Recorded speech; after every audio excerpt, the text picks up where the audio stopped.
Solve the system of equations. We have two unknowns, x and y, and two equations to solve them.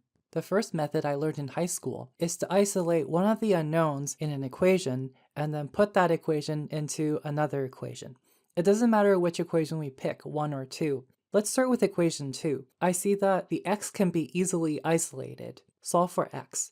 We can move the x to the other side so that we can have a positive x instead of a negative x, and then move that 11 to the other side. We now have an expression for x in terms of y. In equation 1, where x appears, we put in 7y minus 11. Distributing the 2, we have 2 times 7y, 14y, 2 times minus 11 is minus 22.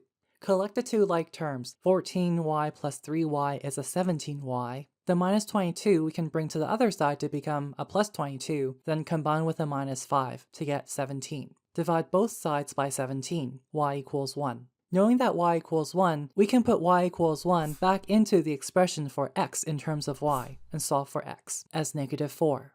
We can check these answers. If x equals negative 4 and y equals 1 is in fact the correct solution set, then putting in these x and y values into the given equations, we should get left-hand side equals right-hand side. In the first equation, we have 2 times negative 4 plus 3 times 1, negative 8 plus 3, which is negative 5, and that equals the right-hand side, negative 5. Yes, in fact, we have the correct values for x and y. While not necessary, we can also check these x and y values into equation 2. Negative 4 plus a 7 times 1, we have positive 4 plus a 7, which is 11. Left-hand side equals right-hand side again. In fact, we do have the correct answers. Another way to solve is to add and subtract these two equations together. The goal is to add and subtract multiples of an equation in such a way that we can cancel a variable, cancel an unknown.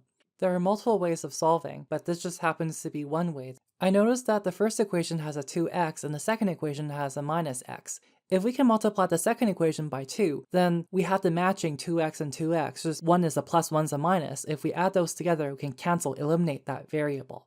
Multiplying the second equation by 2, remember to multiply all terms. We have negative 2x plus 14y equals 22, and then add equation 2 to equation 1. The negative 2x is gone, leaving only 14y plus 3y, which is 17y, and then the 22 plus a negative 5 is a 17. Isolate that y by dividing both sides of equation 2 by 17, and y equals 1. Now that we have solved for y, we can solve for x. Get rid of the y variable in the first equation. We can go first equation subtract 3 times the second equation to get rid of the 3y. 2x equals negative 8. We can isolate that x by dividing both sides by 2. X equals negative 4. And using this other method of adding and subtracting equations together, we're able to come up with the same set of solutions. X equals negative 4 and y equals 1, as what we did before, with putting one equation into the other. The third method of solving the same set of equations involves matrices. Matrices come up often in linear algebra, and they look scary, but matrices are just another way of organizing numbers. One application of matrices is to solve systems of equations. The first row is going to be equation 1, the second row is going to be equation 2. The first column is going to be the coefficients for x, and the second column is going to be the coefficients for y. And then draw a straight line, and the third column is going to be all the what I call answers. Some people call them constants. This setup is called an augmented matrix.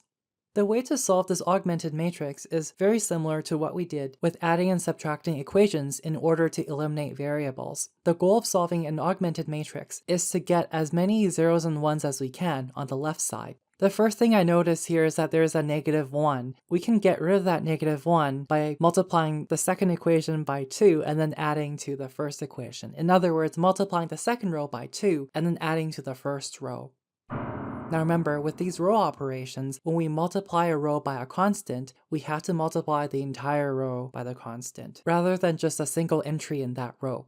Much like whatever we do to the left side of the equation, we have to do to the right side of the equation when we solve algebraically. 2 times negative 1 plus a 2, that gives us a 0. 2 times 7, 14, plus a 3 gives us 17. 2 times 11 is 22, then plus or minus 5 is 17. Notice that I put a tilde rather than an equal sign to show that this is the next step. I was told that it's inappropriate to put an equal sign because these two matrices are not equal, they're equivalent. which is what the tilde means, equivalence. In order for matrices to be equal, all the entries have to be identical, which we don't have in this case. We can divide row 2 by 17 to turn those 17s into 1s. We can get rid of that 3 by subtracting 3 times the second row. 2 minus 3 times 0 is 2. 3 minus 3 times 1 is 0. That's what we want there, 0. Negative 5 minus 3 times 1, negative 8. In order to turn that 2 into a 1, divide that row by 2. It's important to be consistent about which column we set as the x column and which one we set as the y column, because the leading ones tell us to which variables, either x or y, the answers belong. The leading one in the x column tells us that x equals negative 4. The leading one in the y column tells us that y equals 1. And this set of answers is the same as what we got with the first two methods. There are multiple ways of organizing numbers, but the key is to just be consistent.